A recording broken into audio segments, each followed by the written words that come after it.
Olá, senhoras e senhores. Essa é uma produção do Laboratório de Radiojornalismo da Universidade Federal de Rondônia. Eu sou Olavo Bilac. E eu sou Larissa Rodrigues. E juntos iremos falar sobre a crise hídrica em Rondônia e os impactos na flora e na fauna do nosso estado. 3, 2, 1, REC.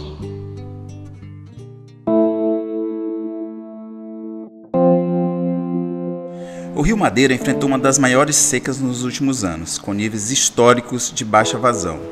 Segundo os dados do Serviço Geológico do Brasil, SGB, em 3 de setembro de 2024, o nível do rio atingiu 1,02 m, ultrapassando o recorde que era de 1,10 m em 1967. As mudanças climáticas são uma realidade e já sentimos na prática isso com a grande estiagem deste ano. A seca no Rio Madeira ocasionou um decreto municipal número 20.187, de 8 de julho de 2024, que foi publicado para declarar situação de emergência ambiental em Porto Velho, devido à seca extrema no Rio Madeira, trazendo grandes impactos não só para a população, mas também para a biodiversidade. E é sobre isso que vamos conversar essa noite com a nossa convidada, a bióloga Anita Rotong, que é mestra em Conservação da Biodiversidade e Desenvolvimento Sustentável pelo Instituto de Pesquisas Ecológicas IP. Nossa convidada já atuou como chefe de unidade de conservação na Secretaria de Desenvolvimento Ambiental, SEDAM, e atualmente é docente na rede estadual de ensino no município de Candeias. Anita, é um prazer recebê-la. Tudo bem, é um prazer estar aqui com vocês para discutir sobre esses assuntos que são tão importantes e que atualmente estão em alta, né? Na mídia, no cenário mundial.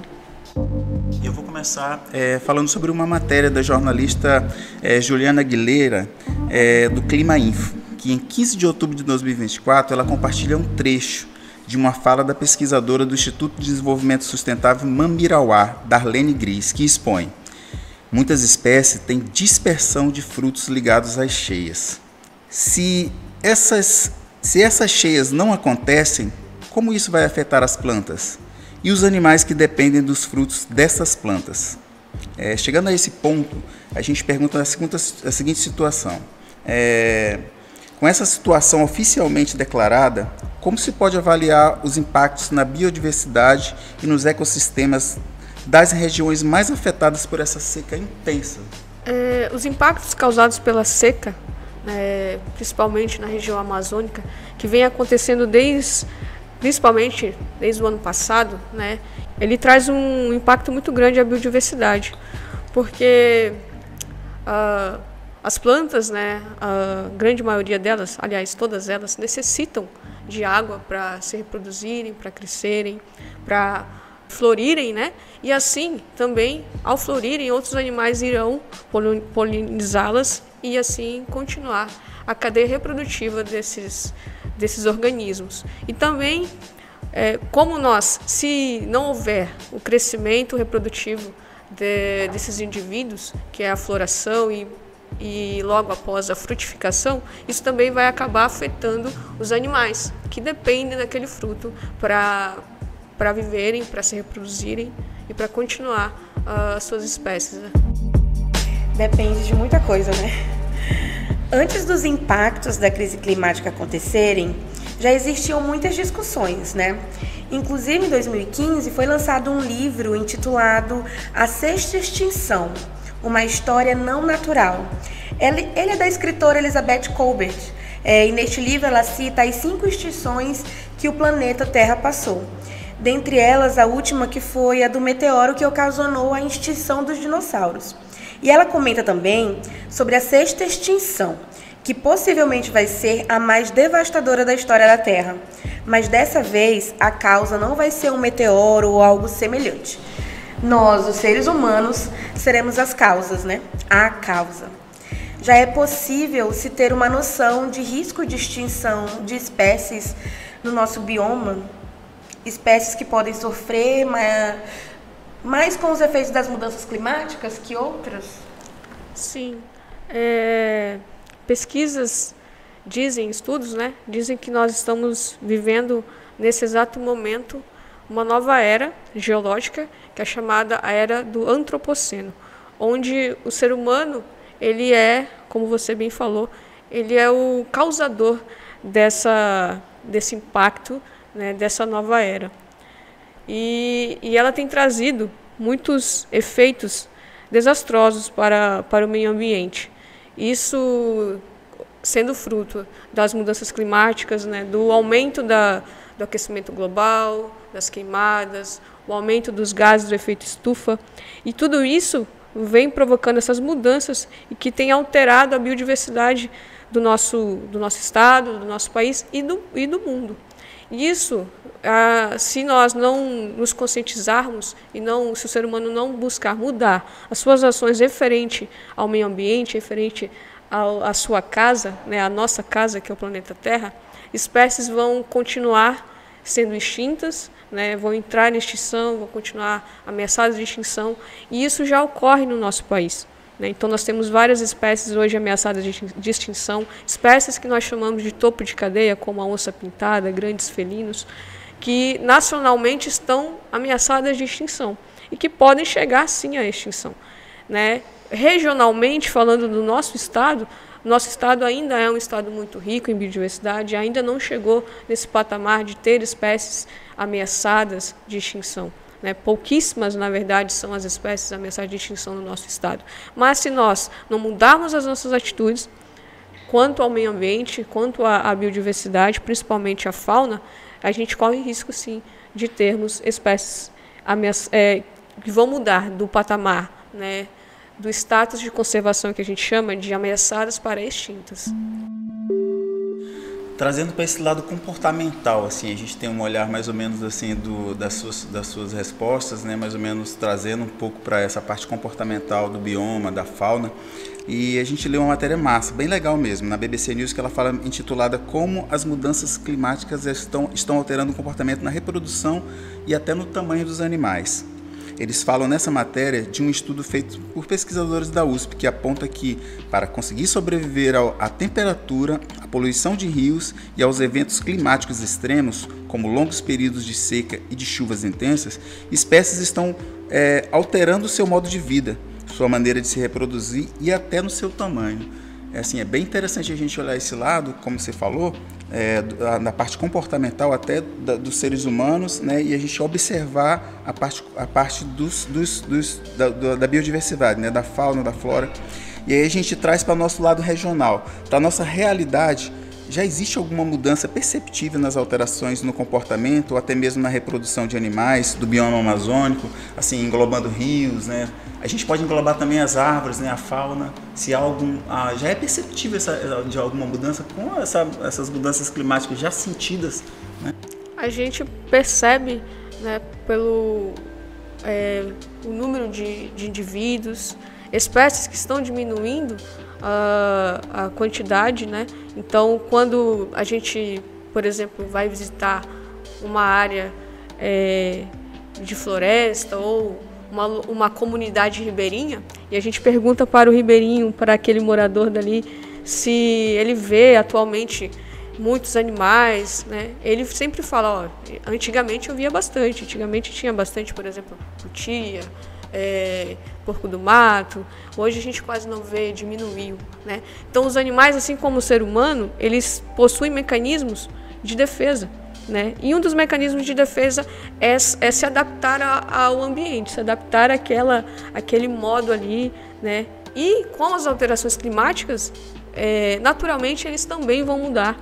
E isso pode sim acontecer, né, de mudar os organismos, de mudar, por exemplo, o modo reprodutivo desses animais. Por exemplo, as tartarugas, as mudanças climáticas, a temperatura influencia no sexo do indivíduo. Então, por exemplo, se nós temos temperaturas até 29 graus, vai nascer indivíduos do sexo masculino, né, machos ali dentro daquela espécie. Se eu tenho uma temperatura maior do que 30 graus, vai nascer mais fêmeas. Isso influencia, né? Então, se o aumento da temperatura da Terra continuar dessa forma, vai sim influenciar na reprodução, vai influenciar na alimentação dos indivíduos e a ecologia, que é o estudo da casa, que é o estudo do nosso planeta, das relações entre fauna e flora e o meio ambiente, ela estuda isso, essas mudanças. Então a gente precisa mudar o nosso modo de vida, a nossa pegada ecológica, que a gente chama, porque senão essas mudanças vão continuar ocorrendo e esse desequilíbrio ambiental vai ocorrer, porque, voltando a falar de ecologia, então vivemos num ecossistema em que todos os indivíduos são importantes. É uma teia, né? Aquela teia alimentar que a gente estudou lá nas séries iniciais. E se eu prejudico um, naturalmente eu vou prejudicar toda uma cadeia. Então, essas alterações elas têm ocorrido e, se não mudarmos as nossas ações, elas vão continuar ocorrendo. E, infelizmente, o cenário vai ser desastroso. E isso influencia no ser humano, né? Principalmente no nosso modo de vida, isso vai influenciar na nossa economia, na nossa sociedade. E quando a gente fala, por exemplo, de sustentabilidade, a sustentabilidade ela é fixa, ela tem um tripé, né? Que esse tripé faz parte da sustentabilidade meio ambiente, a parte econômica e a parte social. Se um desses indivíduos, desse tripé, falta, a gente não tem uma sustentabilidade, a gente vai ter um desequilíbrio ambiental e é o que está ocorrendo, infelizmente, no nosso planeta, né? Esses dias eu estava até comentando que eu nunca mais vi um vagalume, gente. Nunca mais eu vi um vagalume. Eu ia falar sobre isso antes de você falar, eu pensei nisso. Inclusive hoje mesmo, né, eu sou professora da rede estadual de ensino e um aluno perguntou: professora, os vagalumes foram extintos? Eu falei: não foram, mas diminuíram bastante. Então estão ameaçados de extinção. Então quando a gente vê, antigamente quando eu era criança, que faltava energia na rua, e logo a gente começava a ver vários vagalumes. Hoje é muito difícil ver, né? Infelizmente isso é reflexo das nossas ações e das mudanças climáticas. Assim, a gente até fica com o coração meio, né, doendo, porque a gente está finalizando a entrevista, né? A gente está chegando ao fim e agora a gente deixa o microfone aberto, assim, à sua disposição para as suas considerações finais sobre o assunto, né? Foi bem interessante, agregou muita coisa pra gente, inclusive os vagalumes, realmente eu não lembro mais de ver mais nenhum. E aí eu deixo o microfone aberto para você, Anitta, para fazer suas considerações, né, sobre esse trabalho que a gente está desenvolvendo, e fique à vontade. Eu quero agradecer o convite, né, agradecer por estar tendo esse bate-papo com vocês e dizer que isso aqui é muito importante. Esse tema, né, que ele é super atual, então todos os dias na mídia você escuta falar algo sobre mudanças climáticas e que atualmente tem, não sei vocês, mas tem me assustado, né? Então eu volto a dizer, eu finalizo a minha fala com a frase: nós precisamos mudar as nossas atitudes. A gente precisa ter um olhar voltado, um olhar maior para o nosso planeta, para o meio ambiente, e entender principalmente que fazemos parte desse meio ambiente, que não estamos à parte e que somos figura fundamental dentro desse ecossistema, dentro do nosso planeta. Estamos encerrando, né, nossa entrevista. Hoje conversamos com a bióloga Anitta Rotong, que é mestra em Conservação da Biodiversidade e Desenvolvimento Sustentável pelo Instituto de Pesquisas Ecológicas IP.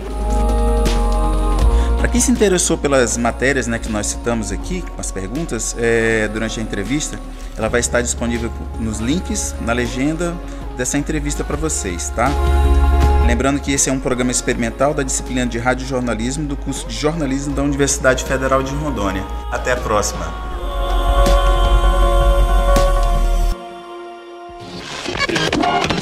3,